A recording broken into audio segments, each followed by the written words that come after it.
అందరికీ నమస్కారం అండి. హాయ్, నేను మీ డప్పు చెన్నయ్య. మొన్న చిన్న పొడుపు కథ ఒకటి నేను మీకు చెప్పడం జరిగింది. అందరు కూడా బాగా రెస్పాండ్ అయ్యారు. అందరు కూడా నాకు బాగా కాల్ చేసి మెసేజ్ చేసి అడగడం జరిగింది.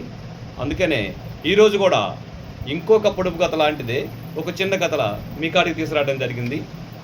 ఇట్లాంటి చిన్న చిన్న కథలు కానీ ఇలాంటివన్నీ కూడా మీ ముందుకు నేను తీసుకొచ్చి యూట్యూబ్ ఛానల్లోనే పెట్టడం జరుగుతుంది.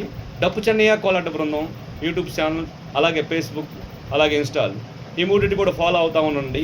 కంపల్సరీగా ఏదో ఒక వీడియో పెడతానే ఉంటాను. తర్వాత ఈరోజు ప్రశ్న, ఒక ఊర్లో వెంకటరెడ్డి అని ఒక వెనకటి కాలం మనిషి, అంటే బాగా పెద్ద ఆయన అనమాట. అంటే వాళ్ళ కుటుంబంలో 7 తరాల నుంచి అందరూ కూడా ఉమ్మడి కుటుంబాలకి అలవాటు పడ్డటువంటి వ్యక్తి ఆ వెంకటరెడ్డి అయిన అతను. కానీ ఆ వెంకటరెడ్డికి 3 కొడుకులు ఉన్నారు. ఈ 3 కొడుకులు కూడా వ్యవసాయం చేసుకుంటూ ఆల్పనాలు చేసుకుంటూ ఇవన్నిటికి కూడా ఇంట్లోనే ఒద్దిగ్గా ఉంటున్నారు. కానీ ఎత్తికేళ్ళకి అనగా ఆ 3కి పెళ్ళి అయితే జరిగినాయి.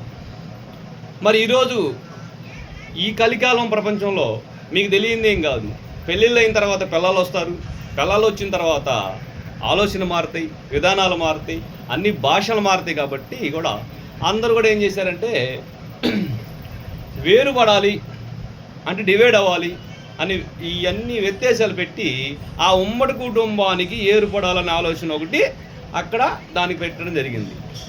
ఇంకొక విషయం ఫ్రెండ్స్, ఆ ఏర్పడి డివైడ్ అయ్యే ఆలోచనలకి ఆ వెంకటరెడ్డి అయిన ఆ పెద్ద ఆయనకి ఇష్టం లేక ఆస్తి పంపకాల 3 కొడుకులకి కూడా ఎట్ట పంపాలి, ఎట్లా ఇవ్వాలి, వీళ్ళని ఎట్ట బయటికి పంపాలి అనే ఆలోచన ఒకటి బాగా మైండ్లో థాట్ పడిపోయింది. అందుకని వాళ్ళ 3కి కూడా ఏం జరిగిందంటే, ఈ వెంకటరెడ్డి ఆయన అరే ఉన్న ఆస్తులు మొత్తం సమానంగా పంచుకోండి, మొత్తం తీసేసుకోండి, ఇబ్బంది ఏం లేదు. కానీ తరతరాల నుంచి వచ్చినటువంటి మనకి 53 దూలాలు ఉన్నాయి మన ఇంటి వెనక. మరి మీ 3 ఆ 53 దూలాలని సమానంగా పంచుకోండి, అందులో సీలవకూడదు, నరకూడదు. అర్థమవుతుందా? రంపం పెట్టి సీలవకూడదు, గొడ్డలు పెట్టి నరకూడదు. 53 దూలాలని గుర్తుపెట్టుకోండి ఫ్రెండ్స్. ఇంటి వెనకున్నటువంటి పెరట్లో 53 దూలాలు ఉండటం జరిగింది. ఈ 3 కొడుకులు అవి సమానంగా పంచుకొని ముందుకు రండి. ఆ తర్వాత ఇంట్లో ఉన్న సంస్థ, ఆ తర్వాత తోటలు, బంగ్లాలు, బంగారు, ఈ మొత్తం సమానంగా నేను పంచుతానని ఆ వెంకటరెడ్డి చెప్పడం జరిగింది. అప్పుడు ఈ 3 కొడుకులు కూడా గబగబా పోయి ఆ 53 దూలాలు మొత్తం ట్రాక్టర్కి ఎత్తుకొని బయట రోడ్డు మీద వేసి పంచుకోవడం జరుగుతుంది.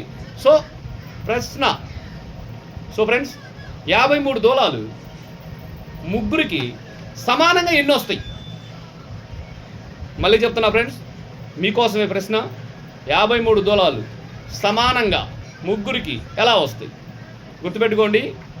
రంపం పెట్టి కొయ్యకూడదు, సేలకూడదు, నరకూడదు. ఈ సమానంగా కంపల్సరీగా పంచుకోవాలి. ఈ పంచుకున్న తర్వాతనే ఆస్తి పంపకాలు అవుతాయి. Okay friends, see you next. నమస్తే. Please like my video.